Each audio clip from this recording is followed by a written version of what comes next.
This is the Wait For It podcast. Hey everyone, welcome back to the Wait For It podcast. I'm your co-host Phil Barrera, aka Phil the Filipino. And I'm your other co-host, Mr. Eric Almighty. And I guess we'll just pick up where we left off on the last episode where we had one of our dear friends on. Phil, we're trying to collect the Infinity Stones of this cast, and we're 3/4 of the way.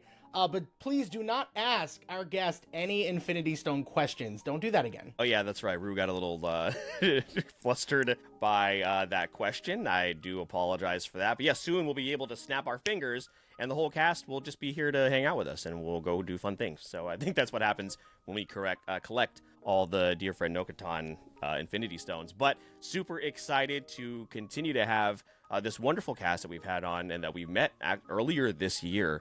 And, you know, here we are in August and now, you know, having another person that we've just had so much fun getting to know and work with. So please, everybody, welcome in Bay Doxey from My Deer Friend Nokotan, amongst many other things. So, Bay, thank you so much for being here tonight. And how are you doing? I'm doing so well. Hello!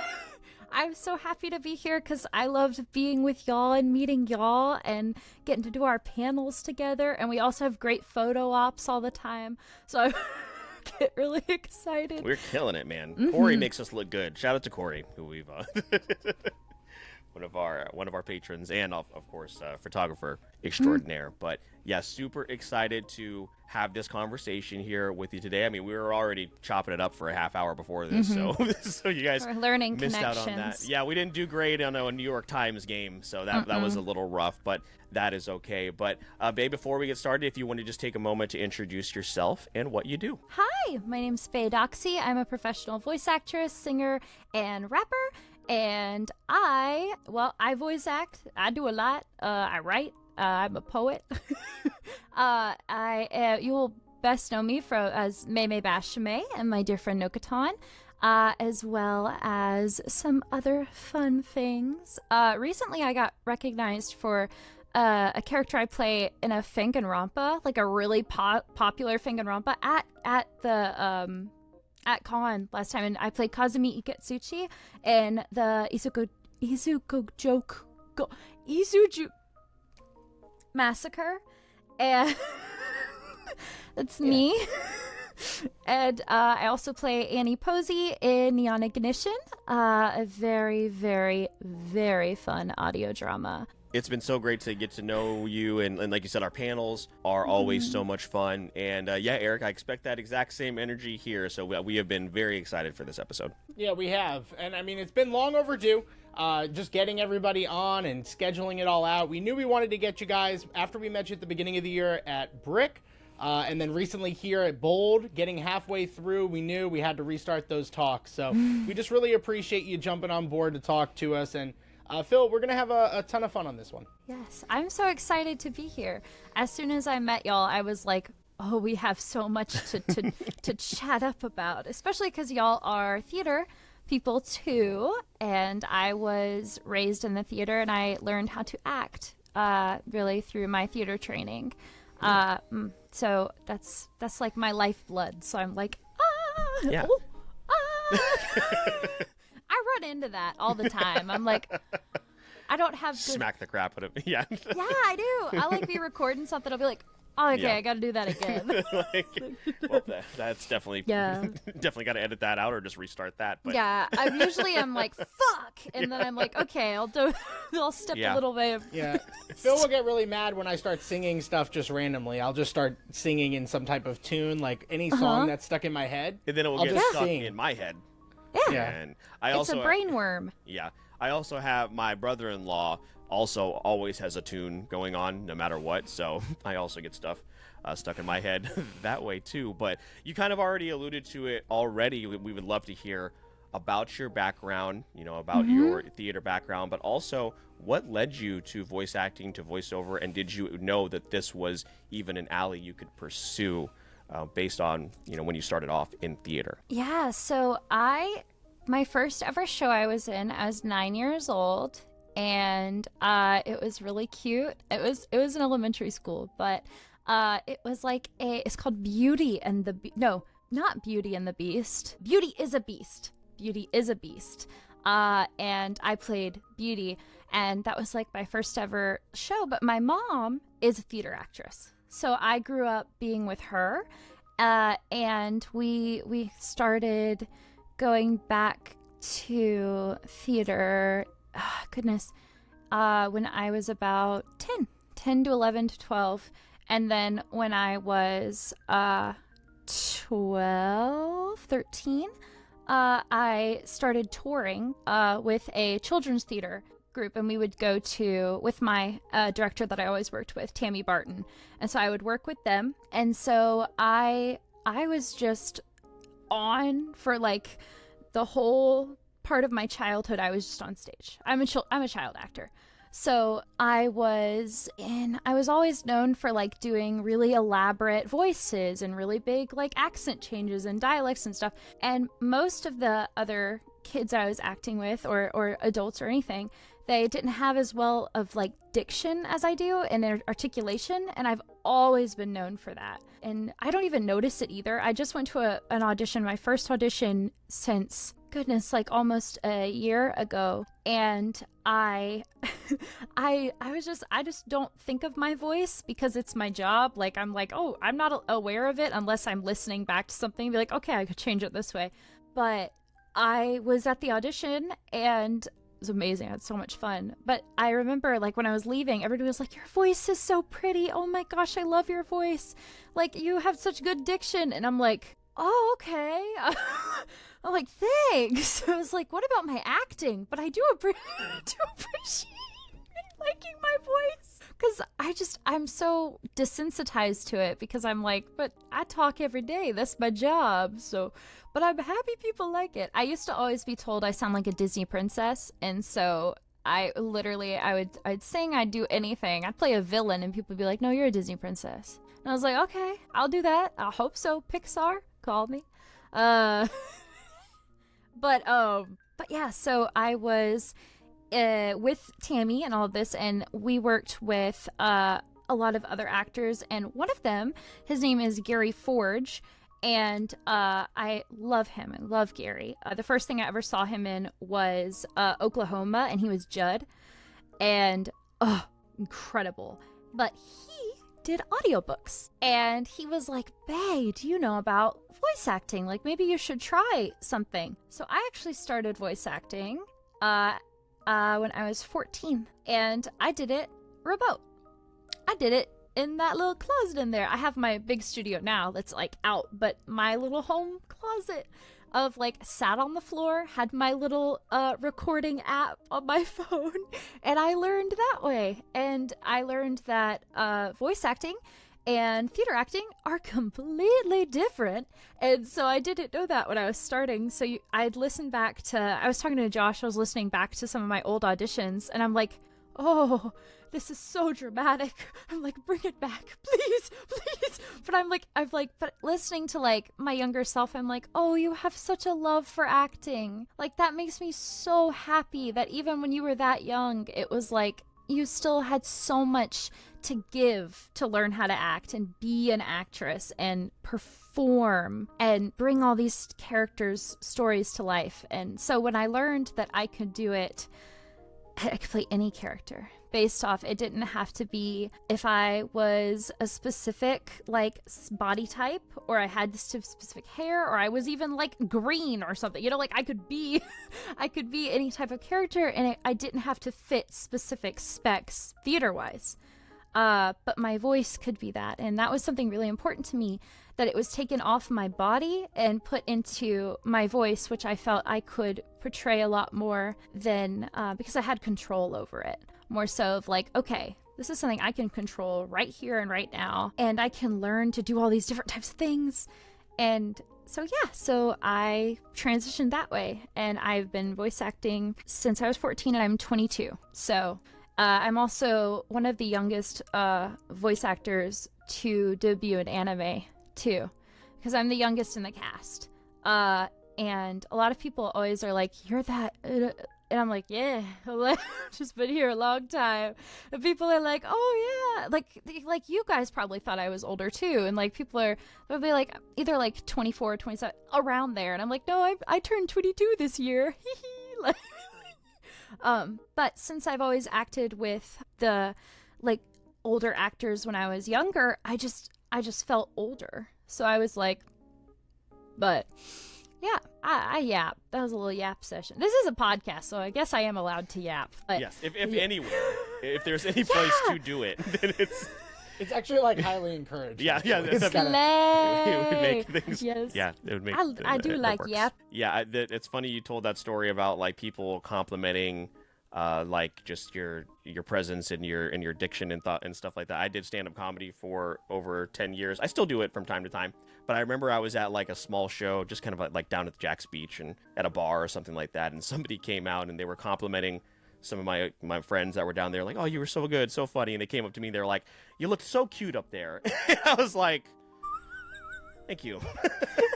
That's not what I was going for, but thank you. I appreciate That's it. really funny. So You could check that off your bingo card. yeah, so, but then on the other side of things, like years later, once I've like started to kind of like get into my flow and perfecting my craft, somebody came up and gave me like the best compliment ever, which was like my timing was perfect. And I was like, that is the best compliment a comic could receive. Of course, aside from, the material being good, but I was like, I worked so hard on that. So when, even though those compliments are like not directly tied to what you're doing, it's like, man, it's still very valuable to hear that feedback. I love that too, especially with comedic timing, because when I was in theater, that was what I was known for, was my comedic timing, because I was always the comic. I was always the comedy side of the whole show. That's what I was.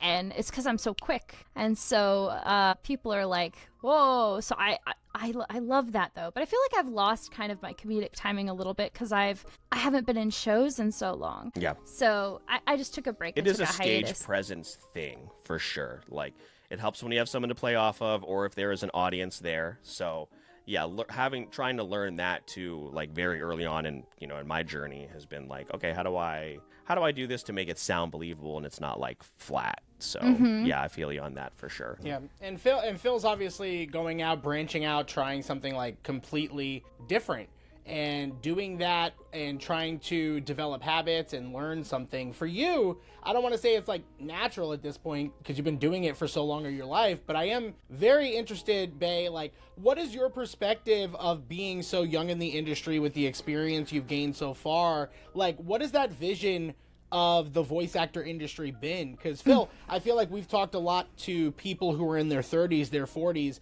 who have either been doing it for a long time or are new to the industry. And Bay, I think you bring just such an interesting perspective because you mentioned, again, one of the youngest to do it, for an anime too. So like, what is your perspective like from child actor to young voice actor of just the entertainment industry and specifically in voice acting now that you're in it? So usually kind of sometimes it'd be like they don't know how old you are at first and you're like, oh yeah, but when you're younger, people just assume that either you had to do something to get there, you didn't deserve your place there, or you had to work your way. So usually if I'm in a room and people know how young I am, they'll already assume that I don't have as much experience as somebody who's a little older. But they don't realize that I've been a professional actor for 10 years.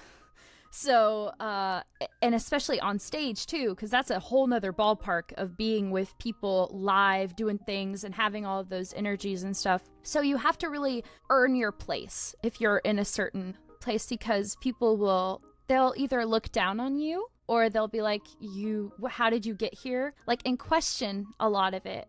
But if you find your right people and you feel safe and you know that you're supported more so than somebody's trying to knock you down, then you're like, okay, I feel happy. I'm proud of myself for being here. I don't feel like I'm taking up space where I don't belong. I have made a name for myself. I do belong here. I've worked to be here and I will continue to work to be here. But it is a constant. I kind of don't think about it anymore. I've always had a lot of trouble because I've been around so many old people, so many different ages of actors. I actually have a lot of problems with remembering how old I am. And so recently, this year, I've actually been like, hey, I feel 22. I feel like a young adult. I feel like I belong like in this body of like who I am and how I'm feeling. And so that has helped me a lot with my acting career right now, is of I can sit back. Like my back's been killing me. I've been carrying a lot a lot of stuff like mentally too, of being like trying to workaholic your way out of it, being like, well, if I do this many auditions, if I do this, then people will think that I deserve to be here. And instead of making people think, it's that, no, I do. And I have that energy. And that's how I've thought about it. But I think the perspective, especially of voice actors and in the industry, it just depends on who you're with, who you're around, if you're remote, like all of it, and your age too, of like, okay, like your different arcs. But yeah, that's a good question, because a lot of people, it's like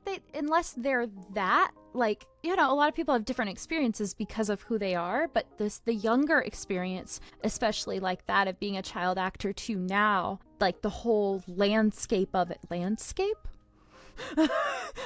is like, whoa, I did that. Yeah, no, I think that's a great way to put it, and I love the whole thing of like getting to really expose that, like when you're comfortable with people. Like we could tell you had that very young at heart nature already. Little did we know you were young, right? Like we didn't think you were as old as everybody else that we've met. Like we meet, Phil, all the time, veteran voice actors that have been doing it for 40 years. You didn't give off that vibe, but you also didn't give off the vibe of someone who is new at it, inexperienced, and out of their element, which I think was really great, because talking to you, Rue, Donald, Josh, like there wasn't I wonder what the age difference is. You all very much had a very like safe haven vibe where you were comfortable with yourselves, with each other. And it was just such an inviting experience that we just never thought to think like, oh, I wonder who the youngest of the group is. I wonder what the dynamics are. And Phil, we've talked to a lot of voice actors about some of the stigmas. We kind of learned a new one here, you know, especially for those that are younger in the industry, which I guess shouldn't be surprising. Yeah, that's a really good point, because like it's been great doing this with all of you that we've met from the cast, because when we met you, we kind of like looked at you as a group, and you very much are, and you know, you guys work so well together, and the energy is so fantastic, and seeing you interact with people at conventions is really, honestly, really great to see. But then now getting to know each of you individually and knowing and getting to know your stories has been really, really fun as well. What do you think, what would you say to somebody who is starting out now? So Rue had like a very similar story. She had a laptop and she put a blanket over her head and she recorded from there. And when I started doing classes, you know, here in the last couple of months, like getting introduced and meeting y'all to how many remote voice actors there are right now. And it is an incredible community, and I've met so many cool people. What would you say to those people that don't have the ability to, you know, put together a quick studio, or don't necessarily have the recommended equipment, quote unquote? Like, what do you say to those people that come up to you and ask, like, hey, how can I become a remote voice actor and get started there? That gave me little chills.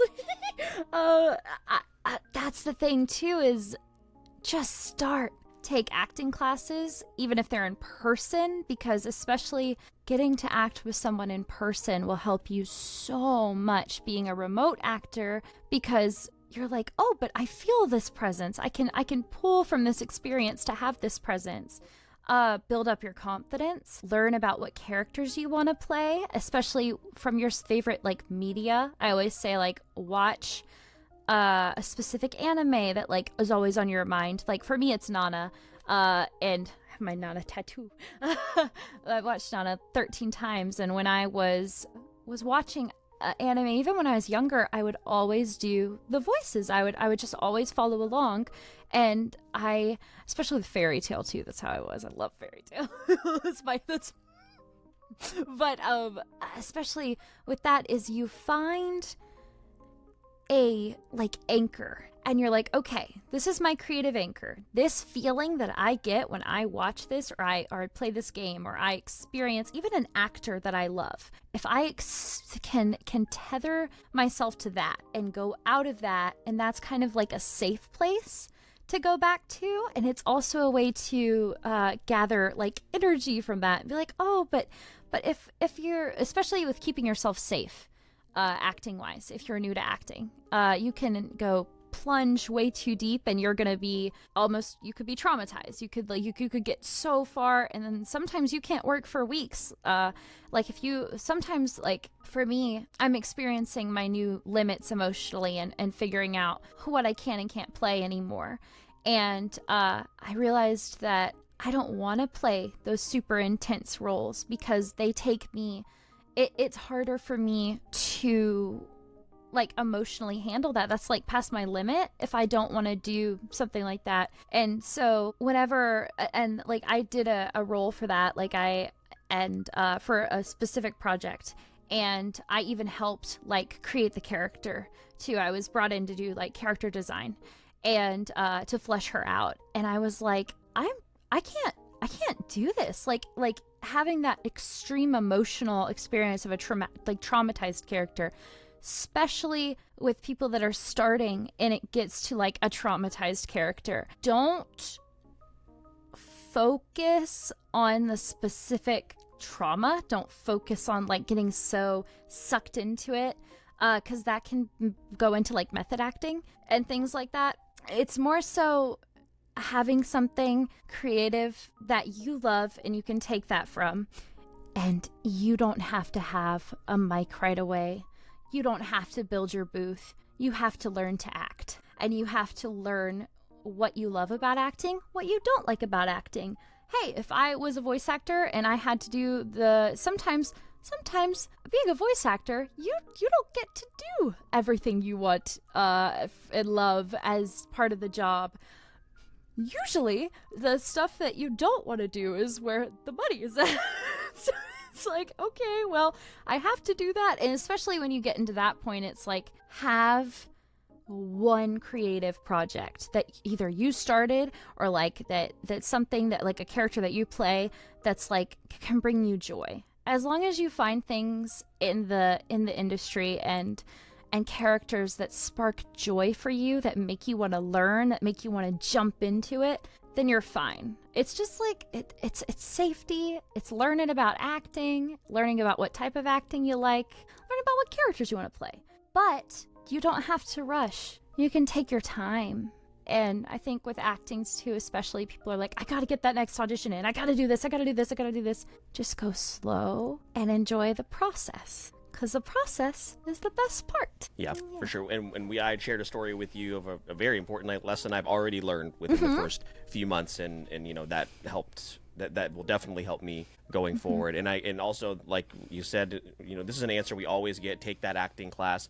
I've only taken a couple acting classes. We're very lucky to have a studio here in Jacksonville that does courses. And honestly, if I hadn't taken that class first, I don't think I'd have been able to do this even a tad bit successfully that I've been able to do so far. So taking that class was incredible. And they taught the is it Meisner? That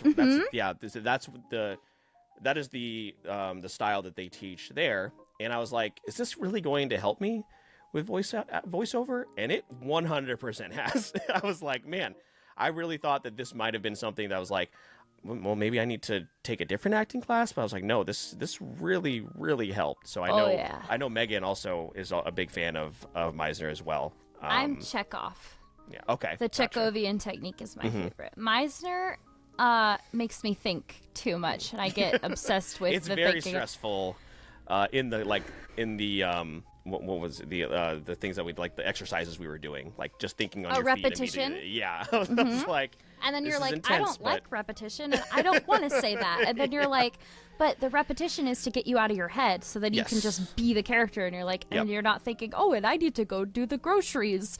Go do the groceries. Yeah. It's like, Yeah, those are all cool. Those sound. Are these like New York Times games? What are you guys spitting out? Yeah. Yeah. Okay. If Meisner was on the connections board today, we would have done very well. Playwright was there. Playwright was there. And Chekhov wasn't there. So okay. I'm right back on par with you guys. Yeah. That's good.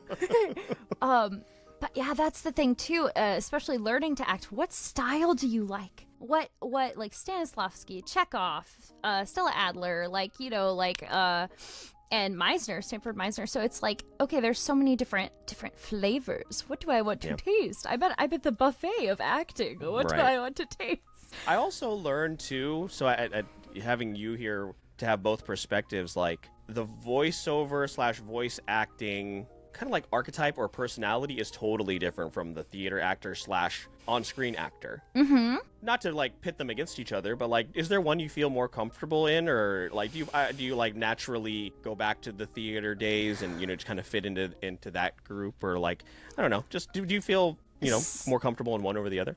So when I was, because I was studying at Columbus State University for my BFA in theater, and I did Meisner, and I was like, I like Chekhov. I'm gonna go back to that.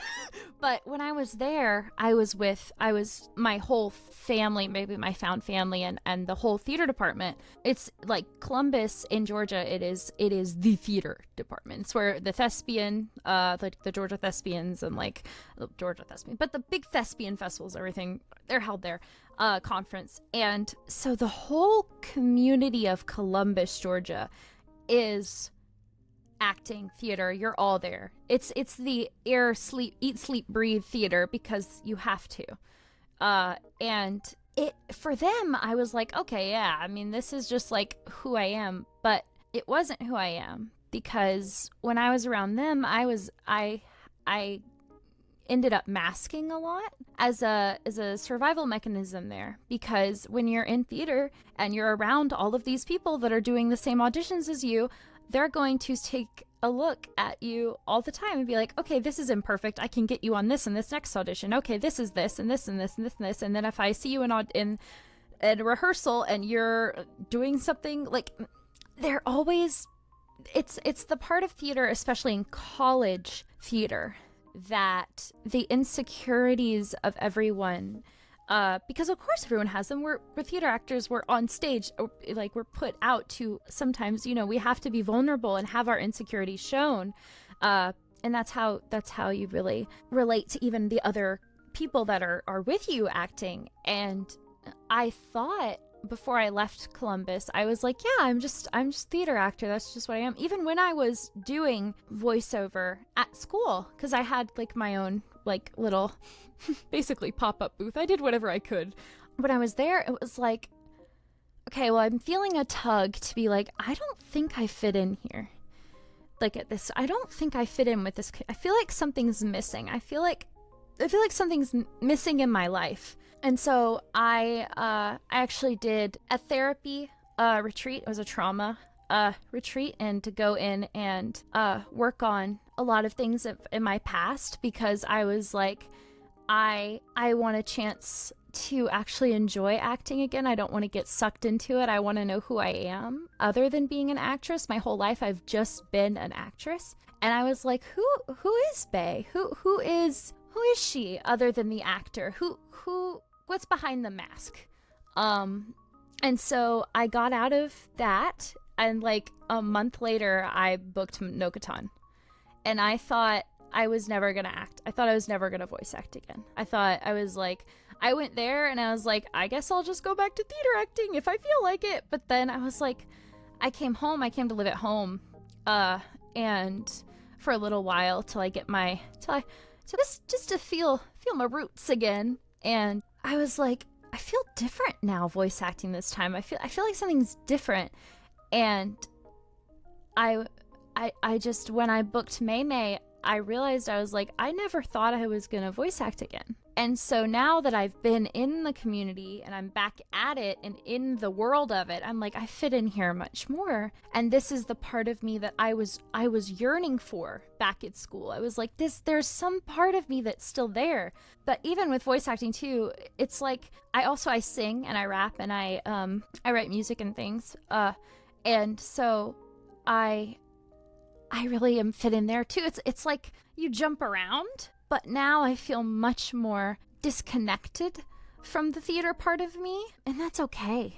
Because I'm like, I want to learn about new theater part of me. I want to know what that is, but I feel safe in my bubble over here. So yeah. I hop for sure. Thank you so much for sharing all that. Yeah, that is, I love that answer. I have a very kind of similar relationship with stand-up comedy. I love stand-up comedy. I will still do it if somebody calls upon me to do so. But it was not my community. It was definitely not a space that I felt would be healthy or conducive to like me as a person as well. And I had to remove myself from that. And I say unfortunately it took over 10 years to like finally realize that, but like that also is very helpful for not only voice acting but also podcasting. It has been incredibly helpful, and like with Eric and I doing so many interviews and doing the Q&A panels, it has been an essential skill to have for doing this. So yeah, Eric, we both have those things professionally that have led us to where we are now and have helped immensely in what we're currently pursuing. Yeah, I think as you kind of like expand your skills, like it's just interesting to see like where they lead you. But I am curious, Bay, like with voice acting and with theater, we did a kind of a compare and contrast and pit them against each other and like what the differences in those experiences are. Kind of merging them together for this question, what is a skill or an ability that apply to both that you find is a strength for you? Like if you were to find one that fits both areas that you consider to be a strength, what would that be? Improv. It is the most helpful. It gets you out of your head. You get to learn about your character. You like, I was telling Phil I had just done the Improvalog workshop with Julie Mandolina. I think it's either Mandolina or Mandolini. She's amazing. I love her. I'm sorry I can't say her last name right, but she was incredible. And she taught just the most amazing technique. And with her, I actually was like, wait, but these are my skills from theater. I can bring them back. And with improv, you just have so much more life and color of your experience through this character, because you're bringing in your words that you see from this character. When you look at this character, you can add what you see and what you hear first. Like usually I say like, and the technique is you read you do a cold read. You always do a cold read because you want to know what you naturally will sound like when you're reading something, like what you're gonna add and then what you can take away and add. With the Improvalog, it's just like so cool because you do that and then you're like, talk to me about what kind of character your character is. Okay, what do you do? What grocery store do you go to? Like, I brought back grocery stores again, but like you get into the head of your character and it's like you can bring in your, like I said, your worldview and your character's worldview and see where they collide and where they coincide. So improv is just the best. It's the best. It's the best. There were a lot of great answers there, but I think you clearly want to pivot the conversation. What is your favorite grocery store? Yeah. Can you please rank the grocery stores in the South? Let's do it. If you have a top three, we'll love top three lists here on the podcast. We will criticize you based on this. But we'll take a top one or to three, whatever three. you feel No, it's got to be comfortable three. with. Let's Okay. It's got to be three. Okay, top three. Oh, God. I guess. Grocery stores overwhelm me, funny enough. I love an Asian grocery store. That's my favorite because it's nobody's judgmental.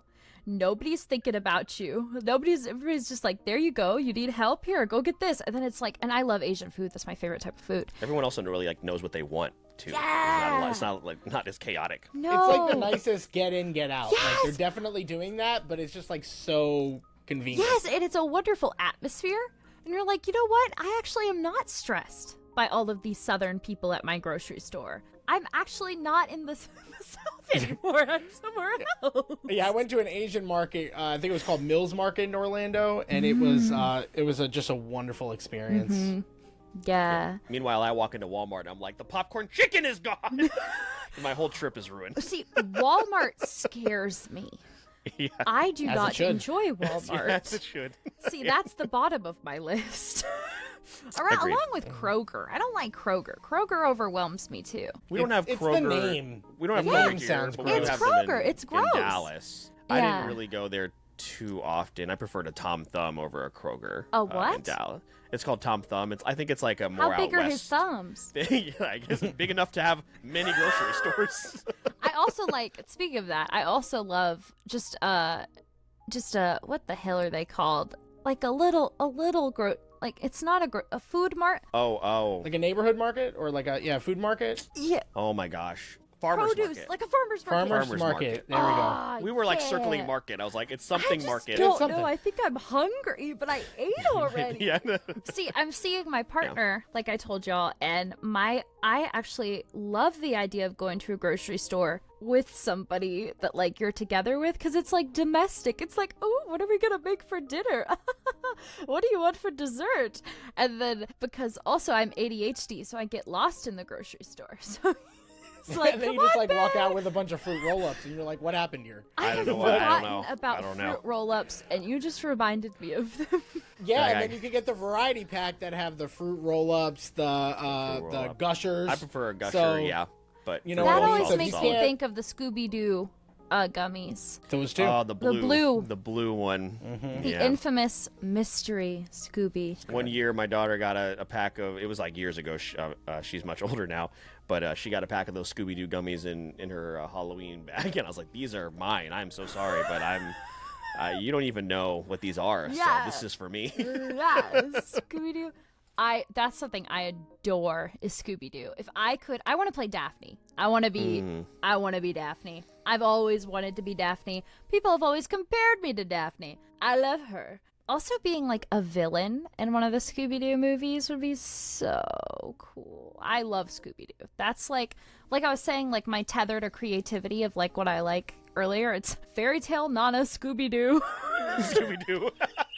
My favorite anime is Scooby-Doo and the Zombie Island Scooby-Doo. Oh gosh, that's the one that's in New Orleans, right? That's the one in Yes! like it's one of the best animated. I don't know how we got from supermarkets to Scooby Doo Zombie Island, Speaking but of- it is one of the best animated films. Well, they like, also ever. go to It's the so they good. go to the supermarket in Scooby-Doo Island. go. That's how they meet the Louisiana, like the Creole girl. That's how they meet her, and then she's It's scary too. evil. Like when you were like as a kid, it was like terrifying. It's but still it was scary. It's so good. Yeah. Phil, we never asked out of respect for like lines to be delivered, but I feel like Bay, like whatever reach we could possibly give you for your dreams, do you just want to give out and I would have gotten away with it too if it weren't for you little kids? Would you like Would you like to just throw one out Feel there? free to add Like it to you a never reel know as well. We'll send you. You the never audio. know who listens. So if Let's see. the offer's out there. I would have gotten away with it too if it weren't for you meddling kids. That is so good. Thank you. God damn it. Ugh. Eric, you got the keyboard or the soundboard over there. Is there the applause still? Or did we remove it? No, I don't think so. But I'm gonna add it in post. That is so good. Oh, Oh I my also god. can laugh like him. Okay. Yeah. Well, hold on now. Hold Were on you now. pro or anti Scrappy Doo? That little fucker.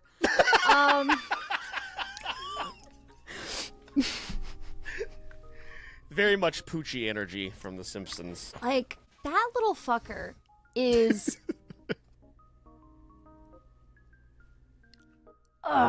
They didn't like, what is it called when companies will like test screen audiences? They didn't like test Scrappy Doo with people before throwing him in our faces. I guess not.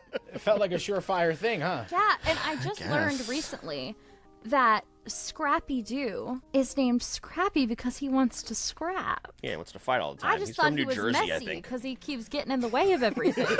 He's from Long Island or something. I don't know what his deal Yeah. is. What was he, a nephew? Was he? Yeah, he was Scooby Doo's Something. nephew. I don't fucking care. I don't like him. And he was scrappy. Yeah. Yeah, he can scrap the hell over there. I don't want you in my van. There's Scrap only the hell that outta many here. spaces. No, Scrap I her get way it. on out of here. That's also speaking of how scary the Scooby Doo stuff is the Mystery Incorporated, like the scary, like the crazy animated one where all like the deep secret and the lore of the Scooby Doo gang. I was like, that shit would scare the fuck out of me. Yeah. That Yeah, no. parrot. Listen, they're gonna make a full on Scooby Doo horror movie in a couple years. I'm sure of it. It's not gonna be quite Pooniverse, Phil, but it'll be there. Oh, you mean like a full on like gore Like a horror just- movie? yeah, like straight up gory horror, movie? yeah. Yeah, I don't know. When does Scooby Doo enter the public domain? That's when it will happen. I also didn't know Scrappy Doo apparently debuted in 1979. I thought he was like a a 90s edition, but he's been around forever. Maybe they apparently. threw him in there and they were like, well, if somebody says something, we can bring you back. But it's going to be... He was... Yeah, he's been around for a long time. So He's in What's New, Scooby-Doo. That's when he came out first. No. Before that. What's New is the What's New, Scooby-Doo? They're coming after you. They're gonna solve that mystery. you were. It was really Scooby-Doo and Scrappy-Doo was his first appearance. Ew. Pretty straightforward there. Look, Scrappy-Doo's voice actor yeah. is gonna come find me and be like, Well, so there I've are blacklisted many you. of them. So One Scott of them. Innes is the most well-known one. It looks like. I'm sorry, Scott. And Jason Montezukis actually voiced Scrappy-Doo in the Velma show, which I've heard is not very good. So. Well, you know what? Yeah, we won't it's talk. you listen, Anyway, supermarkets. So listen, the grocery store turn into Scrappy-Doo is probably an all-timer here on the podcast. I think we'll reference this Not bad. particular moment Not whenever bad, we've honestly. completely gotten off the rails. Pretty impressive, Bay. but Not it's gonna, like- not gonna lie. I It's love so it. good. Thank Yeah, because you. like we talk obviously like mutual pop culture interest. Now I didn't expect Scooby-Doo to be on the docket, but we always ask that question of like, what are those pop culture influences? And this isn't just in voice acting. This is just in your enjoyment as a fan, being a part of fandom, having those obsessions. Like whether it's what you're loving right now or what you grew up with as a child. What are some of those other things in pop culture that just mean a lot to you? My partner has shown me the Yakuza games. Yeah, we're late to the party on those. We want to play them, so we it's need You to have to hear find your the right thoughts. one too. We love Co-Carnage. And he streamed like them like 7 years ago, and that was the first time that Keija had seen them, was that he had watched the the streams from that long ago, and he watched them, and hell, we haven't even gotten to what the hell is that one's name? It's the one I really want to meet. It's Google. Hey Siri. No, I was kidding.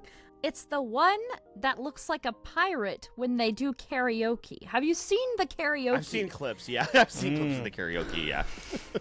I was like, what? Isn't this game called Yakuza? Oh, hell yeah, it is. Yakuza, it's the eye patch guy. It's him. Yeah, definitely seen him. He's so cool. And it's Kiryu and Majima. The best thing about the Yakuza games so far for me is that the mini games in Yakuza are like topped. They're like their own games. Like they're so good that they're like their own games. And there's like they have like a whole Sega like store in the Yakuza, and you can go and play the games. Like there's a crane game. There's like all of this. You also can go to, it's not the brothel. That's in that's that other thing. But it's that's the name for it then. It's like it's the clubs, but it's the, what are those called with the women?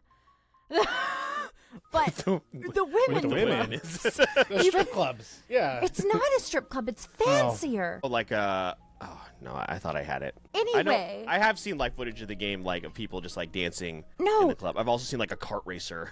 Yes, but with the clubs I cannot name, the women, it's a dress up game. You can dress Cabaret? them up. Is it cabaret? Yes. Okay. It's the cabaret clubs, and you can go and dress them up, and then like you can. It's as good as like nothing as good as the Baldur's Gate, customization, character custom. Nothing as good as that, but it's over there. Like it's a good character customization, and then the new Yakuza games have like Pokemon Go, like their own, like it's like Sachimon or something, and they also have an Animal Crossing one that they did, like they pull everything. So they're like packed, but those are really good. Like I said, Apothecary Diaries. I need to get on that. Everybody talks about it. I know. And when Donald watches this, he'll be like, "Oh, she still hasn't found anybody to talk to Apothecary Diaries."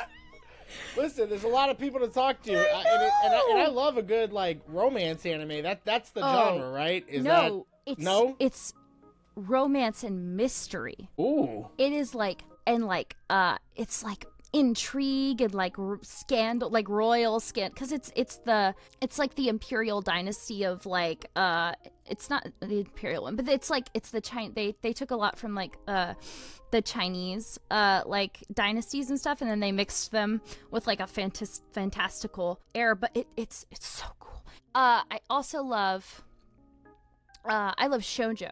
So my favorite when I was growing up, I loved shoujo anime. So like Nana, and right now I love my comfort show for a while is My Happy Marriage. My Happy Marriage is really good. It's very good. I got suckered into watching it, and I was like, I'm not gonna watch a show called My Happy Marriage. I think this might be a little too on the nose. And I was like, oh, my heart. Yeah, you realize how happy that's a thing like with trauma and things too, is like you don't realize how wonderful something is until you lose it and then you get it back healthily. And it's like, oh my gosh, this is a completely different, like with love. It's like, whoa, I'm so happy that they're happy, that I could be happy too like this, and I am. Yep. Yeah. It's very much, it gave me very similar feelings for when I watched Comey Can't Communicate, which I really enjoyed quite a bit as well. Like, they both gave me very similar, like, unexpected vibes from watching it. Like, I was, like, blown away at how much I was connecting with it. I haven't seen that one, but I really want to. The narrator for that is, though, she's phenomenal. She has such a beautiful voice. I remember I watched, like, a few minutes, and I was like, oh, I love your voice. You know, you'd think a show about the main character not being able to communicate wouldn't be very interesting or very gripping, especially from like a dialogue perspective, but it just really is very, very good. But yeah, both very good choices. I mean, when we're talking about this type of anime, Fruits Basket is the king and queen. I would love to play a Toru Honda character. I strive to be Toru Honda. She is everything. I love that. Now, The Fragrant Flower Blooms with Dignity is coming out. And that was when I met y'all first. That was the anime I was trying to say that I wanted to be in so bad, but I couldn't think of what it was called. Yeah. And it's coming out, and I'm like, dying.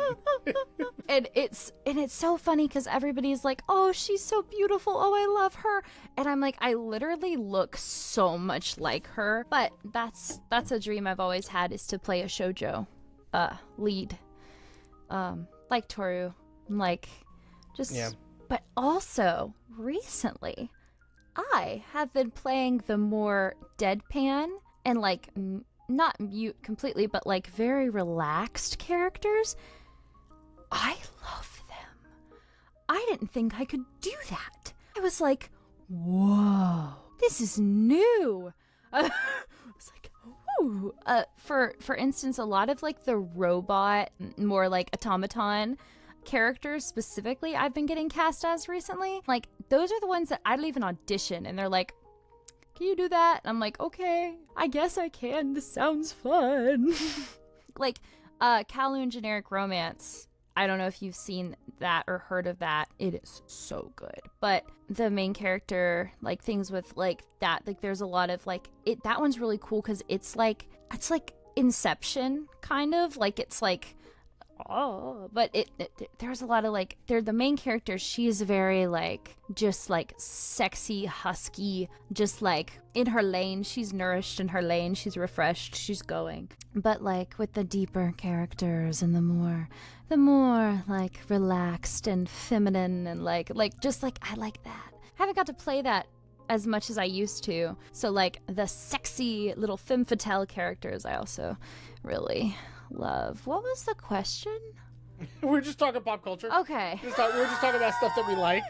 No, you did great. Okay, you did great. Good. The question was supermarkets, Faye. Oh yeah, that's right. Grocery stores. And so And, you can find me on aisle 7. And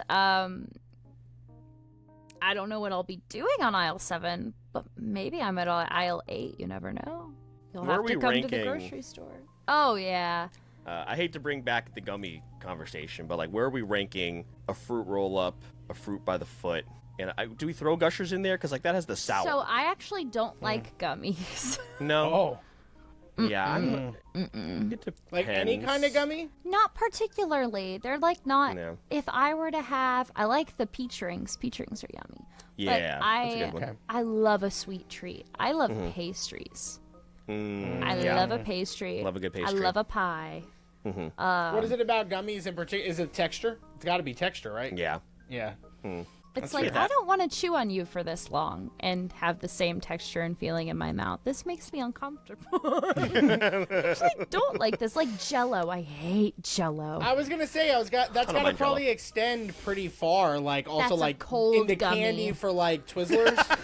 I could imagine said it with Twizzlers such is not a thing for I you. don't like Twizzlers either. There's so Yeah. much disdain in your voice for Jell-O. That's just a cold gummy. Don't It let it is fool you. so That's just a gummy in disguise. And that one, Jell-O is like traumatizing from like Christmas when they have like the piece of lettuce and they have the Jell-O on there, and then like I don't know, that's what my family had for so long, and nobody would fucking touch it. It's like a fruit, it's like a fruit salad, and you're like, no, Yeah. it's just Jell-O on lettuce and like maybe some whipped cream, and that disgusts me. That I don't think we're terrifies ready me. to have the conversation about like the previous generation's habits around holidays when it came to food, and that's one of them. Like those just like monstrosity creations Did you that know nobody would touch. Fruit cakes like take like 3 months or like up to like a few.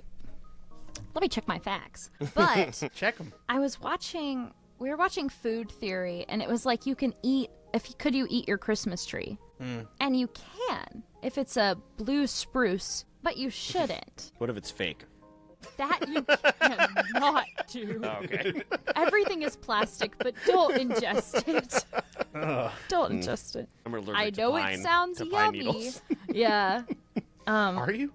Yeah, that's why Oh, we always you have a fake. are? That's why we always have a fake tree. Oh. Don't eat that then. I'm telling you specifically, it's like a forbidden snack, like molten lava. Is a Christmas tree a forbidden snack? No, I'm telling you that it's Oh, not. okay. Oh, okay. I'm putting it into your head Oh, right okay. now that it is Well, when you say it's not. forbidden, it makes it seem like it's something that would be incredibly desirable, and Yeah, I'm like forbidden molten from eating lava. it. That's not. I don't want molten lava. It looks so yummy. Yeah, that's fair. It's like it's got to taste good. Like Look that at it. doesn't have Jell-O consistency, so that's okay. Like that, it's like soft more of a- serve ice cream. I was about to say something so stupid. I was like, it's more like a molten lava cake. I'm like, what the fuck are you Oh talking my god, about? yes! Of course, it's like lava. Of course, it's got lava I in would the hope name. so. It's like 2 out of the 3 names. Like 2 out of 3 we would have done really well in connections if molten and lava were in the And cake. If only. and cake. And cake. And cake. Oh yeah, I was looking at fruit cakes. Hold on. Yeah. If a fruit cake takes months to create, just for someone to throw it away on December 27th is it's crazy. Fruit cakes creation We got to learn about the process. I'm assuming there's some type of fermenting that's going on. Ugh. Ew. I don't know. Ew, what is this? How does it harden? How Look long at that. does it take Yeah, they look to gross. make I a fruit hate cake? dried fruit. I like freeze-dried fruit, but like not. Okay. There are too many. Oh, okay. I was gonna say there are way too many. It says several hours or overnight. Okay, unless you're one of talking them about a I specific saw type was of fruit like cake. a long weeks? time. Fruit cake formation formation process. Fruit cake formation is not a sentence I thought. Let's come up see. today.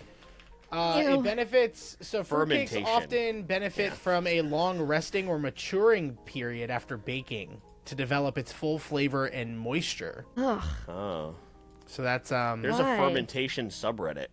Perfect. What else See, can I we told- ferment? I told you. It says so fermented fruit cake.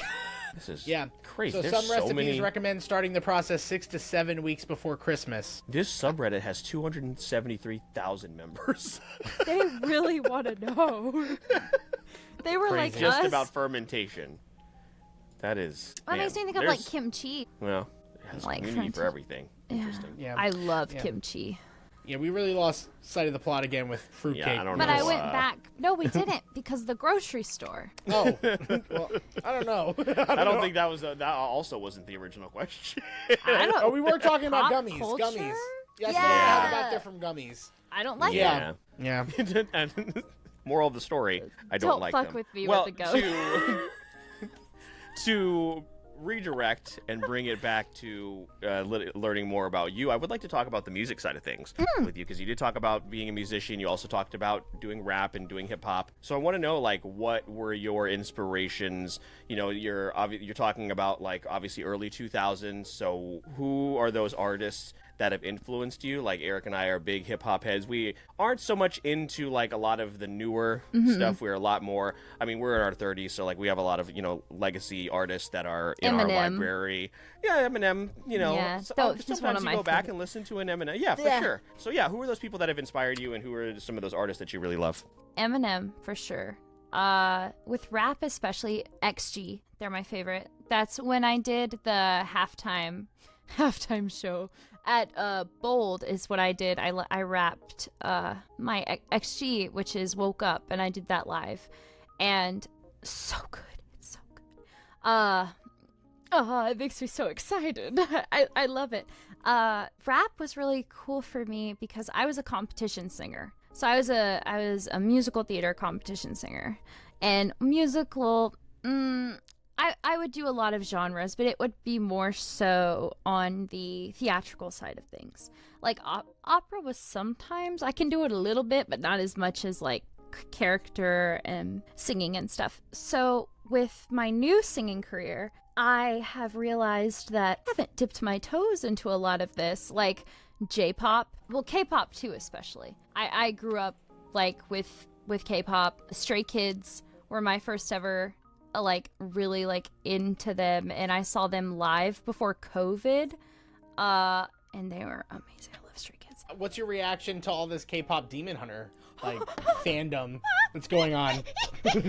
I'm kind of disappointed it took us an hour to bring it up, actually. A little bit. Oh my gosh, it makes me so happy. Oh my gosh, Yeah. oh my gosh, it's so good. I've seen it 3 times now. Keija and I watched it together, and Keija's a music producer, and we do a lot, my partner, do a lot of music stuff together. He actually helped me remember my love for music, and he actually taught me how to rap. So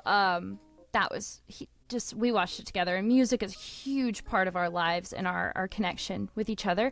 And so he was like, at first when I watched it, okay, I was like, oh, I'm Zoe. Yeah, that totally makes sense. And then we kept watching it, and it was like the next day, and I was having like all of these realizations, and he was like, you know you're Rumi, right? And I was like, the fuck you say to me? I was like, and then he's like, and sometimes you're Mira. And I was like, ah. And I was like, okay. But then I realized that my favorite part of it, because I watched it again, and I watched it by myself, and I was like, and I was crying and sobbing and everything, but my favorite thing about the movie is that Rumi, Zoe, and Mira are just one. They are when they're in harmony, when the parts of them are in harmony, they are the strongest force. And with the whole K-pop Demon Hunters thing, my takeaway of it is in learning to accept every part of yourself, and that's how you'll be able to fight the demons, especially like mental demons and things too. It's like once you accept and you go on that journey of accepting and loving every part of yourself, even a little bit, just accepting it in just a little bit, you'll start to find like who you really are. And that's like my whole journey of coming back from my recovery, and being Mei, and then being like, oh, I can rap again. Oh, I like singing again. Oh, I can do this other thing. Oh, I'm a really scary, evil, sexy character, Kazumi, in of the game I'm in that I can't pronounce that one. I'm sorry. I was like that with voice acting too, my whole thing has been I want to make an impact. I want to play a character that will make an impact on someone, that years from now, when they think about like them growing up and thinking about, oh, like with K-pop Demon Hunters, surely people are gonna be like, oh, I remember when I watched that and that character. And like, I want to be that character that someone can be like, she's that character is why I wanted to start voice acting. That actress is why I wanted to start voice acting. When she played this character, that was my dream. I want to inspire dreams. And I think that K-pop Demon Hunters did that so well. It's so good. And the music, So good. Baby I know, Saja is my It's favorite. incredible. Yeah. Baby Saja fan, yeah. Goo Goo Yeah, Gaga. they are so great. Yeah, Goo Goo Gaga. Goo Goo Gaga. Mira's voice actress is actually at Tampa Bay Comic Con this weekend. Like, she was a late addition within the last couple of days. I was like, man, I wish so bad that I was going to that. So hopefully, She's badass. so good. So hopefully, we won't name the person who throws together the conventions we work with, Eric. But nudge, nudge, hint, hint. He'll never listen to this. So That'd be crazy. That'd be crazy. So let's get him. Let's get him here. Y'all doing a K-pop. Also, could you guys imagine hosting the K-pop Demon Hunters panel? No. It'd be I'd be like, would just sorry, nobody get up here and ask any questions. I have a bunch of questions. So actually, I've is written not a all of the Q&A. questions. This is a fill-in-A.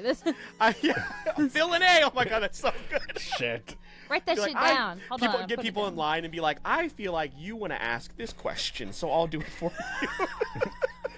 Yeah. Look, I'm reading the room, and I'm Yeah. feeling that my questions are the best. think So my I'm gonna question- say, I just feel like I should just step in here. yeah, I think I should take.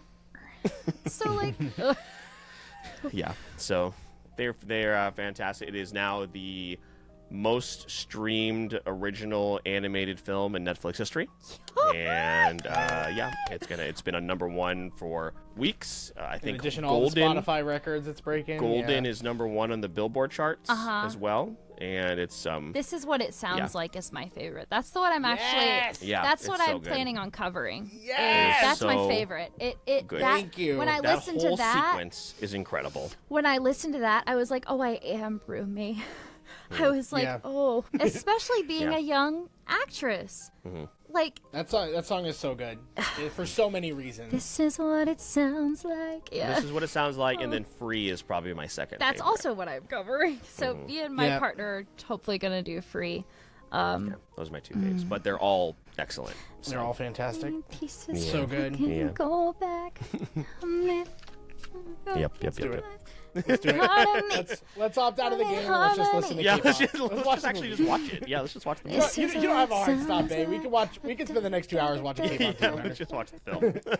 I'm in my own world. so. Like, yeah, this is what it sounds like. Phil and me were Yeah. like randomly singing "Takedown," I think, or maybe it was just me. Take yeah. down, take every down. that lasted the whole week after for me. Oh, yeah. So it was nutty. But I definitely want us to keep the fun going as we're wrapping up this episode. We always wrap up with a game, and I have one that is new. So why don't we jump into that? Phil, again, super excited. Let me. You sure about that? I'm Sure about that? Sure about I'm that? skerred, but I'm excited. Oh, It'll what the be hell good. is this? Let's get Yeah. real. So that little it's called guy. it's called Let's Get Real. Okay. And That little guy. this is going to be really fun. The way that this game Really fun. works is Really? this game has 5 pop culture categories, and each category will have 6 opinions listed in each. What I did was I went to ChatGPT and I asked for the top hot takes or unpopular opinions for all of these categories that fans might secretly agree with, but don't often say out loud. And these were 6 of the top 20 responses that I got. And the categories are going to be movies, gaming, music, anime, and conventions. Oh. You gotta pick, out of those 6 opinions, you both have to choose one and explain why it's a valid take. Whoever has the better take wins a point. And the first person to 3 out of 5 wins. So it's gonna be easy peasy. Again, we're gonna have a great time with it. But we're gonna start off with movies. And for the movies category, I'll read off all 6 opinions, and Bay, as our guest, you will get first crack at these. Oh, okay. So whichever of your choice, the one that you resonate with the most, our 6 options are: watching a movie at home is better than going to the theater. streaming a movie illegally is more common than people admit, and it should be embraced. People who talk during movies deserve to be banned from theaters for life. That one's just Eric's. Buying movies physically is pointless unless you're a collector. People pretend to like Oscar-winning movies more than they actually do. Flow's a great example of that. Ouch. And Stefan. popcorn is overrated and overpriced as a movie snack. So, Bay, which take here do you resonate, and you kind of want to add a little bit of additional commentary on why it's a valid take? Okay. Because when I saw the physical movies at first, I was like, oh, and then I was like, I grew up with a Blockbuster like 2 minutes from my house. So physical movies, that was such an important part of my childhood, was like, oh, what can I get? Scooby-Doo. I'm going to go with popcorn is overrated. Yeah. Because not a popcorn gal? It's not that I'm not a popcorn gal. There's so many more things to get. Like, you can get all of these assorted candies that you never see at the grocery store. Like a good gummy. Well, Bay, you're going to have to clarify, because you eliminate half of them when you eliminate the gummies. So, what chocolate are you getting? I fucked myself up. What chocolate are you getting, or are you just getting hot dogs and nachos? Nachos. And then Nachos is a after solid. you tell this, I will tell you my gross but delicious movie Oh my snack. God, yes. Okay, great. Okay. I'm excited. I remember there's so many little treats. You shouldn't really get the frozen ones, though, because they'll melt on you in the movie if you don't eat them fast enough. And you can't eat them fast enough because the commercials are 45 minutes long. So how can you buy something and let it melt? You can't get excited and have a chomp during the commercial. That being said, snow caps. Okay, I do like Sour Patch Kids. So that gummy is okay. Okay. Ooh, I don't think I chose good. You're like popcorn starting to sound really good, actually. It's like an add-on, but it's not like the most. And they also make it so expensive. Like It the is popcorn pricey. is like $20, and that's something overrated. Getting snacks at the movies. My Nana taught me to put it in your purse and eat it when you get in there, because put it in your purse at home, not when you like shoplift for the movies. But you put it in your purse. It should be illegal to actually buy large popcorns. I don't think anyone ever eats that, but you spend so much for a brother-in-law small, does. you might as well get the large. Yeah. Do So they that's have where a I think it medium really gets size? crazy. They do, yeah. Or do they But just the roll way that that out? they get you is they're like, well, a large is 20 cents more. Do you just want that? Yeah. But no, my brother-in-law will eat the whole large popcorn by himself. That's crazy. That's crazy. They also now sell very expensive popcorn buckets, which is kind of crazy. Yeah, So like it's popcorn even bucket more. Phil, do you have a take here that you? Oh wait, no. Babe, my gross movie snack is Twizzlers with nacho cheese. I actually think I'm going to leave. So, I actually think I want you to get me off of this. I just If you could actually scrap this entire this thing. entire episode. we've never actually had a guest Listen. ask for an episode to be taken down. So Yeah, that hasn't it'd happened be a yet. shame if it started. I'm So sorry, listen. but you brought up Twizzlers and something that Did you say nacho cheese? I think I blacked Hold out. on, Phil. Defend Okay. me though. Defend Okay, me. listen. I had the same reaction. I was like, straight to jail. Like, send Yeah, him to jail. Straight to jail. Guantanamo. No bond. Like, out of here. And I tried it. It's actually not bad. Is it, like, sweet I and wouldn't go out of my salty? way. Yeah, I wouldn't go out of my way to buy it myself. But when he does get it, I'm like, let me get a Twizzler. Let me get a Twizzler. Twizzler. Hit me up. Let And me just get do a little one. dip. Yeah. It's something. Yeah. It's more for me. I think the flavors of the Twizzler and the nacho cheese collaborate somehow. I don't know how, but it just makes me think. It just makes me think. You're that, going to have to clip this. Eric. Yeah, You're gonna no, I understand. we're going to have to mark this. Between that and Scrappy, that little fucker, I think I we've got bet so many good. Scrappy Doo, that little fucker, is the one who would go and get Twizzlers and nacho cheese and then spill it on you and be like, "Man, I gotta go." And then you miss the best part of the fucking movie. You're like, Yeah. oh, why? Fucker.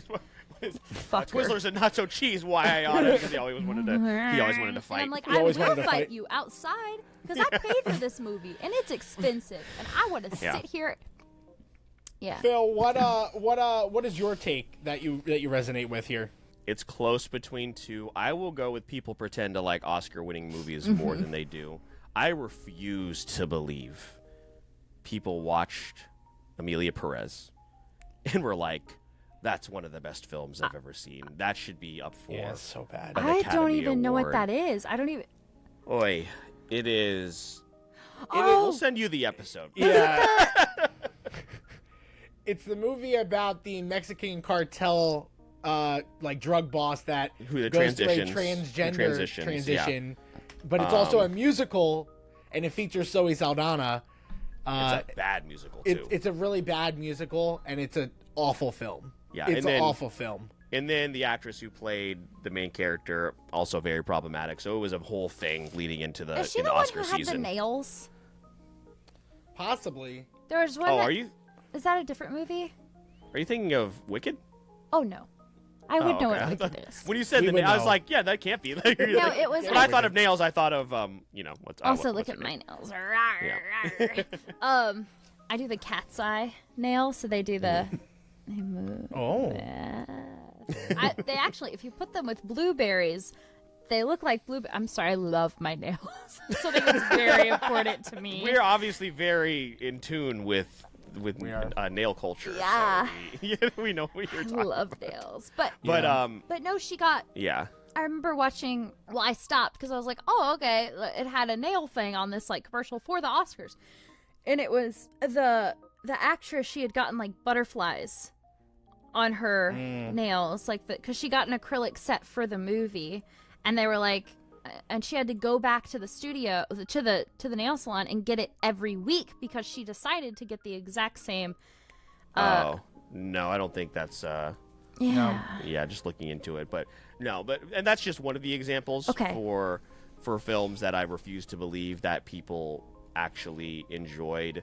Also, we have proof of concept that even Oscar voters don't really like movies because they don't even watch all the movies that are nominated. So how can we trust They're just in like, them? this So, one sounds like I saw the most commercials about it.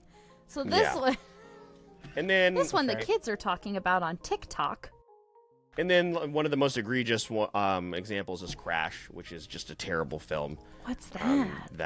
It's bad. it's a movie that came out won Best Picture in, when did it win? 2004, and it tries I was to be one. this like. That's why I don't know. You didn't see Crash in Yeah. 2004. No, because my eyes were. Don't ever watch it. But it tries to be this open this dialogue about racism and profiling, all this stuff, and it is terrible. So that won Best Picture in 2004, or 2005. and but, hasn't aged very well. Didn't all right. age well when it came out. So Two very compelling arguments. I'm going to give the edge because Amelia Perez is such a great example. I'm going to give movies to Phil, and Phil is up 1-0. But Bay, you get first choice in each of these as a guest advantage, and the next one is gaming, and I have 6 takes. Which one do you resonate with? Our first take: you don't need to get good. Games should be enjoyable at any skill level. Indie games often offer more innovation than big studio titles. Graphics are overrated. Gameplay still matters most. You don't need to finish every game. It's okay to drop it halfway. Not every game needs an open world. Sometimes linear is better. Or older games aren't always classics because many of them aged poorly. Bay, do you have anyone that you're leaning towards and why?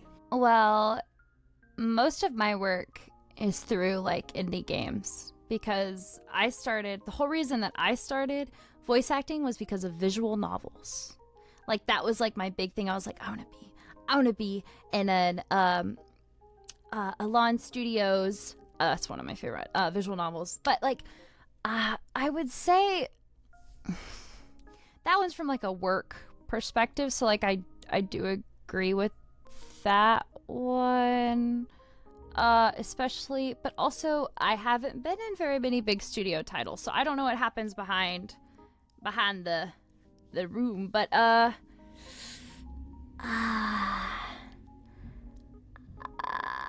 I think that you don't need to finish every game, and it's okay to drop it halfway. Yeah. Because it's the experience and the nostalgia of the game that you remember. You don't remember playing the whole game. Like, my partner and I are watching gameplay of Assassin's Creed. So I love Ezio. Ha! And I've learned to do like my Italian accents and stuff like off of the Assassin's Creed game. And I was like, even with those, I'm like, they're so cool. It's like, it's the story that you're there for. Like, you don't actually have to play the game if you like want to watch the cutscenes or something, like, but you know, like, I don't know, I think that I'm not a gamer, if this can this shows. That's okay. But yeah, no, that's okay. But yeah, but that's a good take, because like a lot of these games have a lot of like aura behind them, like from the characters to the story. Like you don't always have to finish a game to feel that, like the intention behind a game. It's also the same as like not finishing an anime. Yeah. And then picking it up and you're like, wait, but did I finish this? And you're like, no. Has it been 3 years? And you're like, I still don't want to finish it. I think I get it.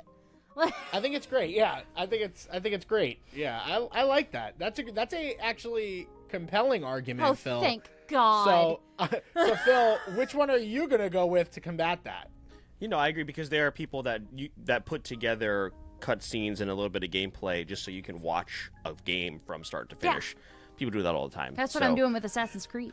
Yeah, there are games that I knew I wasn't going to actually buy and play, but I've still watched playthroughs just to see, because I was very interested in the story. I will definitely go with not every game needs to be an open world. Sometimes linear is better. I'll go as far as saying I think linear is better when it comes to an open world, and sometimes games can just get overwhelming with the amount of choices. It's one of the reasons I have not beaten and I've restarted Cyberpunk 2077 so many times, it is an overwhelming amount of things to do. And they're good things, but sometimes, like, some of the best experiences I've had in terms of gaming are linear experiences. So give me just like, but, you know, also conversely, like, you know, there's the Red Deads of the world and Horizon Zero Dawns, but like those linear experiences when you know the story you want to tell and you want to tell me where to go and you have confidence in that story, I think that's good. I think we need more of that. So yeah. But indie games also do offer more innovation. Yes. Both of these very compelling. I will say I do have to go with my gut and my biased opinion. I do agree that sometimes linear is better, but some of my favorite games are open world. So because I have a preference, and Bay had a very good argument, Bay, you're going to take the point here. Yes. And you're going to tie it up 1-1, which brings us to music. And 6 takes here for you to choose from. Ooh. The most popular songs sound the same, and that's why people like them. Concerts are often overpriced and underwhelming. Lyrics aren't always important. Sometimes vibes matter more than words. Listening to the same song on repeat for hours is normal. Nostalgia makes people overrate music from their teens. And album rollouts with cryptic teasers are more annoying than they are exciting. Bay, which one of these do you vibe with the most? Oh my God. The one that I absolutely do not vibe with is lyrics aren't always important. my partner, he's an award-winning lyricist, and so his whole thing is like, lyrics are so important, don't fuck with the lyrics. This is how you write. You want to learn. If you want to learn, you want to learn. It's so important because it's the story of the song. Yeah. If you're sorry. I'm gonna go with nostalgia makes people overrate the music from their teens. Yeah. Because they don't think it's overrated until they talk to someone and they're like, did you hear, like, remember this song I listened to? And it's like the most crunchiest, like, listening to it now, it's like the crunchiest, like, oh, but where did you record that in? Is this home produced but not well?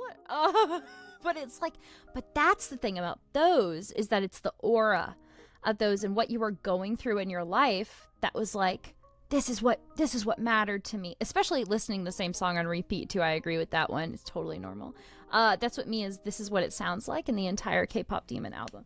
100%. Yeah, my Spotify Rap's ruined, so I just don't even Conan don't Gray. even care Or anymore. enhanced. Yeah. Oh, True. Conan Gray was like my wasn't even on Spotify that much, but he was like my top artist for 3 years in a row. And I was like, and it's because I would listen to the really sad songs that hit so, like Family Line, that hit so deep that I was like, no, it's okay. I can cry for a few more hours. It's fine. But I love Gigi Perez. Gigi Perez is my favorite artist right now. Chemistry by Gigi Perez. Feels so good. And that feeling good feeling is also what I will think people... The reason that feels so good to me is the nostalgia of other songs that I would listen to. It has the same frequencies. So the same frequencies that you listen to about certain songs that makes them like really stick from your teens, it's different when you're older, and then you listen to something, you're like, wait, why did I like, what's the vibe of this, if that makes sense? Because Yeah, I think that's a strong one to pick. I think there's a lot of validity there. And then when you don't get it, they're like, well, you just don't understand. It's like, yeah, I don't. Kind of the point. It's your worldview of the music. That's why everyone has their own music taste. It's their music is such a huge thing that you get to choose and you get to go on that discovery. So even if somebody was like, I would even say like somebody saying to someone that music is overrated, I wouldn't really want that. I would think when that person realizes that like, hey, it's time for me to move past this, I can go past this, that's when I think that they're like, oh well, this is a little overrated because I could have gone past that. Yeah, that's great. That's great. Phil, what are you resonating with? Yeah, just to touch on that even really quick, I don't even think it necessarily has to be from the teens, because I just pulled up my 2019 Spotify Wrapped, and I'm like, I don't want to listen to any of those songs. That was 6 years ago, so I was in a totally different headspace. So like even from the teen, it doesn't even have to be like from your teenage years. But mine would probably be most popular songs sound the same, and that's why people like them. There's you can find so many examples on YouTube or TikTok or Instagram of all these songs that just share the same rhythm. They share the same metronome sound, and then you just put the song over it, over a frequency. There you go. Yep. And they just all sound the same. And I'm not going to sit here and say that I don't like most of those popular songs, and what works, but there is a algorithm to the business, and people know what works. Like, well, specifically like agents and these people that are in charge, unfortunately, know what works and what makes money, and it is what it is. So, but I'm not to say that some of those popular songs aren't good, but yeah, they pretty much do sound the same. Yeah, I mean, that's what pop is. Right. It's popular because it fits a certain norm that people are already used to. Yep. Yeah. So. Yeah, both really good. Probably two of the strong ones on here. Yeah, this is going to be tough. I'm going to give the slightest of slightest edges to Bay on this one, going up 2-1. But it was very close. That honestly could have gone either way. I almost thought about flipping a coin, but Whoever I don't has have the one. lyrics opinion, though, should be like kicked in the throat. Yes, No, for sure. absolutely. Can Yeah. I We take do a agree picture of on that that. for my partner so we can? I was like, you're not gonna Like, believe this. Could you believe that ChatGPT said that people Just would say like- this? And he'll be Right. like, oh yeah, of course it did. Chop right in Of the course throat. it did. Yeah. Our next category, second to last, Well, is you know. anime. So going here, Bay for the win or Phil to tie. Does that little character have a pair of scissors in his back? Can you go back earlier? Would you love it? No, that's a sword. Oh, it's a sword. I thought he got like stabbed. I thought He that also was, might have been stabbed. That's true. I thought that was her hair tie. Yeah. Okay. I thought it was a little bow, but no. Yeah. No. Okay, I'm I not see it now. I'm not sure. I was definitely worried that they had That's gotten okay. stabbed. That's okay. With scissors. Here are our She sheathed six- her wreath with Yeah. her sword. Her wreath. She sheathed her wreath. Gosh. Let's go ahead and talk about these 6 opinions, and Bay, you'll choose your most relatable one here when it comes to anime. First, sub versus dub is an outdated argument that needs to stop. The anime industry needs to slow down. There's too many seasonal anime. Anime doesn't automatically look better than Western animation, and it's not always deeper in its story either. Power scaling debates are pointless and ruin the fandoms. Many anime don't know how to end and shouldn't even have more than one season. And you don't need to watch hundreds of anime or certain classics to be considered a real anime fan. Okay. I really like the last one. Yeah. It kind of fit what you were talking about earlier, too. Because the whole thing with media is it's your own experience and how you see the world. So, and also, I don't really pertain like people being like, oh, well, a whole thing with sub and dub too is like they're completely different. Sub is its own, that's an own culture. Like that is their own thing. And dub is also different, and I don't think that they should be put between each other because they're so different. And that's just something. So yeah, I agree that it's an outdated argument. But even though it's an outdated argument, nobody's gonna stop because that's something with being a real anime fan, is that's something you're like, oh well, you're only a real anime fan if you watch the sub, and then that's how you really understand. And it's like, no, like, I'm sorry, my favorite anime are little ones that I've seen throughout the years that just hold something. Full Metal Alchemist is one of my favorite animes of all time. And I started with the first Full Metal Alchemist, and then I watched Brotherhood, and then I was like, oh my gosh. But yeah, I definitely think you don't need to watch hundreds. You just need to find what fits into your life.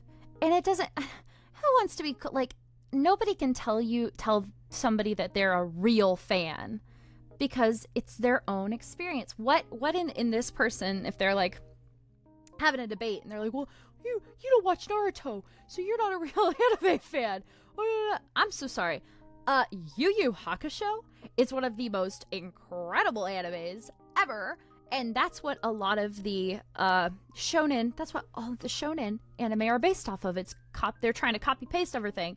Kuwabara is my favorite.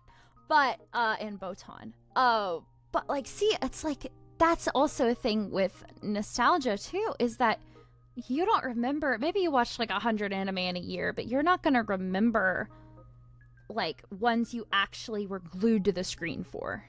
Which ones you actually were so excited they had a new season. Like, anime is something that it works for some people that they understand, and it means so much to them. And for some people, it's not that they don't get it, it doesn't fit into their worldview. And so I really agree with that, is like, you absolutely don't need to watch any hundreds because you don't have the capability of remembering hundreds. Yeah. No, I would never recommend somebody watch Dragon Ball Z and go through all the filler, like, between the battles and stuff. Although I do say it's a huge anime to have consumed at that time. Like, if you missed out on it, you just missed out on it. Like, I would never recommend it. We were just talking about how Chala, hey Chala was one of the top. It was the top anime like soundtrack song for over a decade. It was like number one. Yeah. I was like, yeah, because you remember it. It's crazy. Crazy call out there. Phil, what is your choice in this category? My choice, and not for the obvious reason listed here in the statement, is the anime industry needs to slow down too many seasonal anime. And the reason is because anime is the mainstream now, and it is so popular. And studios and studio executives, more importantly, are recognizing that, and it's going to start producing and giving us more anime that are essentially the same, and we're going to see less innovation in anime than we do right now. The thing about anime that makes it so special and it's so great is that it's so experimental, and there is something for everybody. And the worry is that now that Netflix and Hulu and all these big studios, which is a good thing, more people are watching more anime, but we're going to get the same type of shows over and over again. So it's not because I don't want to see more anime and more shows come out, because obviously, Bay and the industry we are in, we want more anime to come out. We'd like to have more work, but it's a little concerning because you don't want it, everything to kind of be copy and paste. Yeah, like every isekai ever right now. basically that whole like, genre. Yes. I said an isekai because literally you can say any sentence in a like you can say any sentence at all in another world, and it's already a new anime franchise. I said one like, and I'm just not an isekai type gal. But the same thing with that, especially, is that anime studios and people that pick up it, they're picking up as much as they can afford to pick up. So the fact that like all of these isekai are being made and like specific stuff, it's just copy and paste is like, okay, are you sure? Are you sure? Yeah, and those typically will also fall underneath the category, in my experience, that they don't know how to end, and sometimes they should have just been a season. Yes. Those are the ones that I end up watching, maybe enjoying, and then I fall off on very often. Yeah, both of these are really, really close. Phil, I'm going to give you the slight edge here to bring us to the final round before we end our episode here. Oh, boy. And this is talking about conventions. Everybody's favorite thing. This is how we met, so it should be not surprising to see a pop culture. What is on this list? We've got 6 opinions, starting with conventions aren't as magical once you've worked behind the scenes. Big cons are just glorified merch malls now. Most Artist Alley stuff looks the same now. Nobody really likes going to panels. They just don't have anything better to do.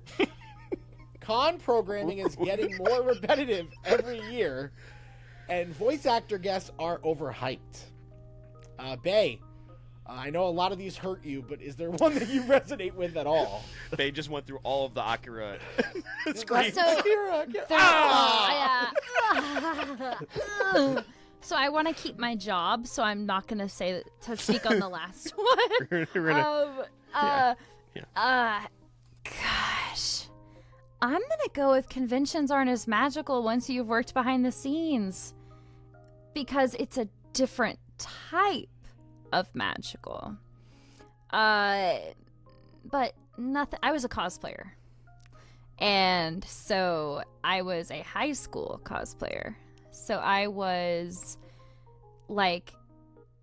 so outcasted from my people at my school, but I had the cosplay community was hit or miss sometimes. But the cosplay community was everything that I had. It was like that was my family, that was my friend group, and the only times I got to see them were at cons. That's when we'd all get to see each other. So being a cosplayer and being a voice actor guest is completely different. However, not a cosplay guest though. I mean, different things. It's not being a guest. I love usually the cosplay guests. They're so sweet. The big thing for me is that my dream was to be able to be at cons and be like on the con circuit and like people actually come to the con because they want to see me. Like they know who, you know who I am. That happens sometimes too. Or people will be like, oh my gosh, I loved you in this. And I'm like, you know who I am? I'm like, how do you know who I am? And I'm like, babe, if you Google my name, my IMDb pops up first. It's like, I don't know. Yeah, I think that now conventions as behind the scenes is much more exhausting and a different type of exhaustion level. And it's more dangerous. Considering, cause I mean, you guys know I have a lot of stalkers. And so it puts me in a more, it's not as much of a dangerous position as I would be if I was just, a cosplayer, like going through the con, but it's different being a behind the scenes because I am on high alert of I can't enjoy the con usually. I love meeting people and I love getting to do the panels and things especially, but because it's so high risk and scary sometimes because you don't know who you're gonna see or who you're gonna meet or who they'll remember you as. And so that definitely is for me, is that it's just a different type of magical, and that it's like Working behind the scenes at a con is Madoka Magica, kind of magical. The other ones are like Sailor Moon, like Yeah. Yeah, that's a good way of describing it. I think for us, Phil, I think we agree that it very much turns into a extra extension of a job at some point. But there's elements that you can enjoy in that. But Phil, what are you leaning towards here? Yeah, and just to tag on to that, like a different kind of magical, like you said, we also just wanted to be part of that circuit and be behind the scenes. So it certainly is stressful, but it's a different type of, like you said, it is work. So literally, yeah, it's just work. So I will definitely go. Big cons are just glorified merch malls now. We have absolutely no desire to return to a MegaCon. Obviously, San Diego Comic-Con is on the bucket list. Like, we want to go there just to go one day. But, like, I saw videos from this past weekend of the lines and how cramped people are in there. And, like, you have to get in line hours ahead of a panel. Like, we're not going to be able to just walk into a Marvel panel. Like, that's just not how it works at San Diego Comic-Con.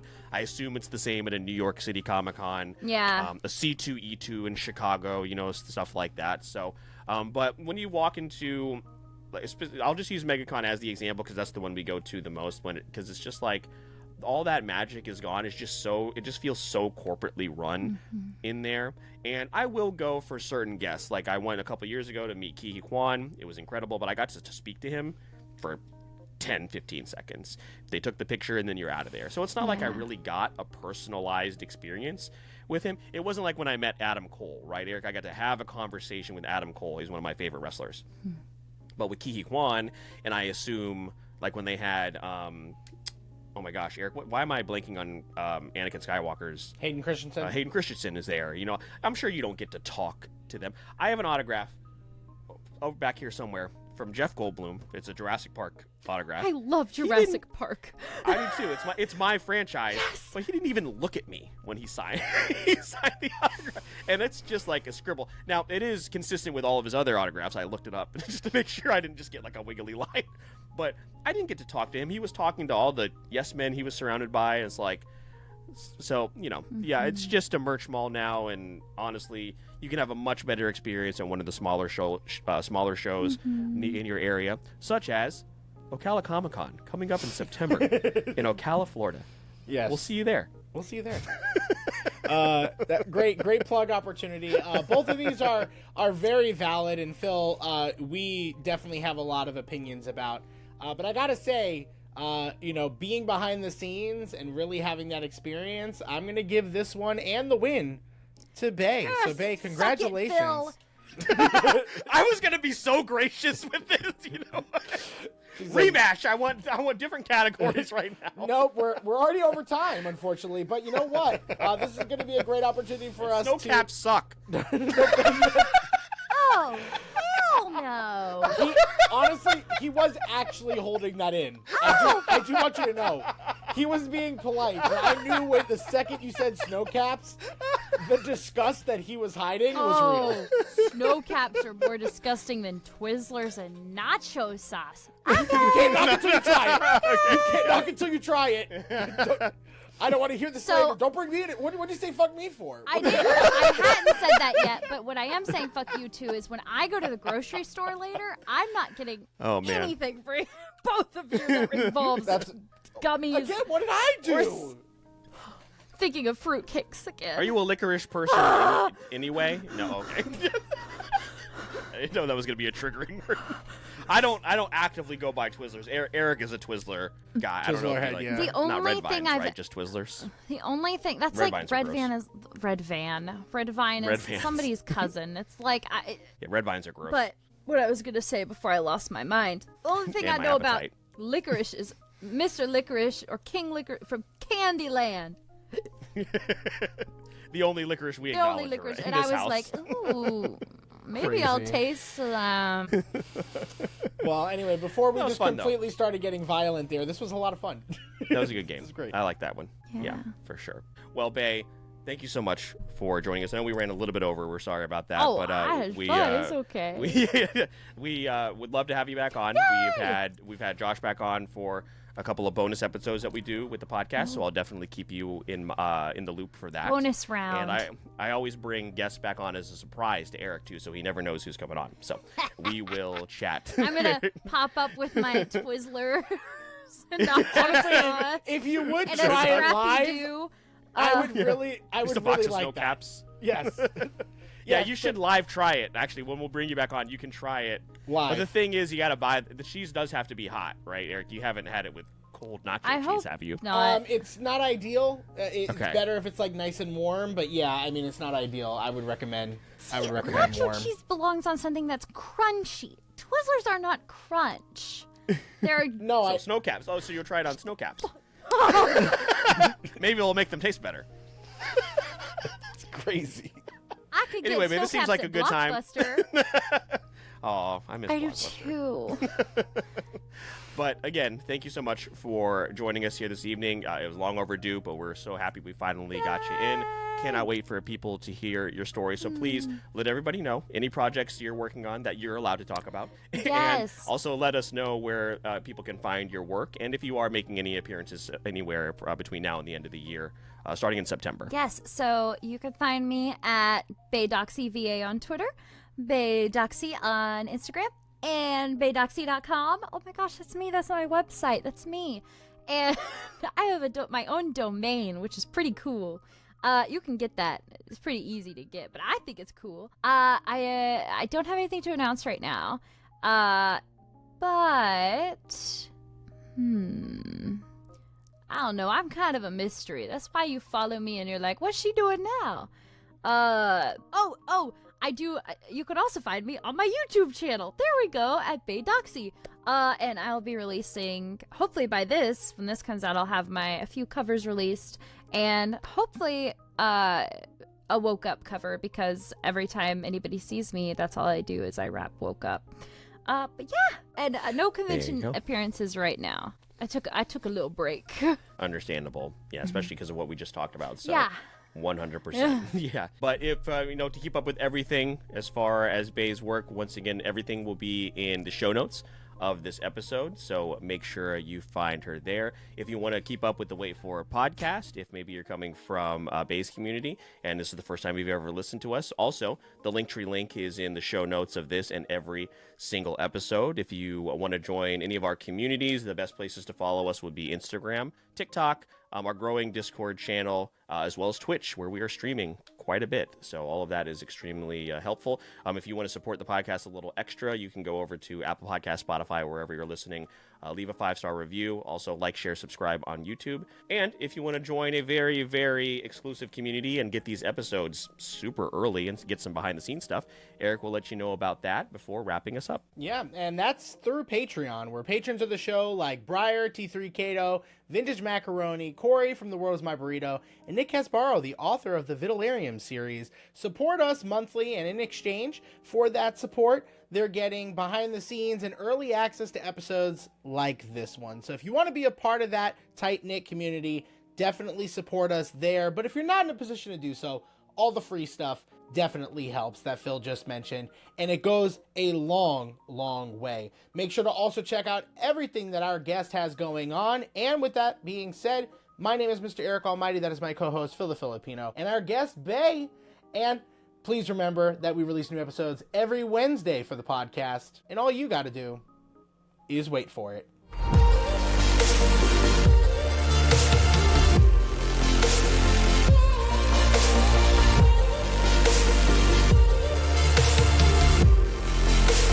This is the Wait For It podcast.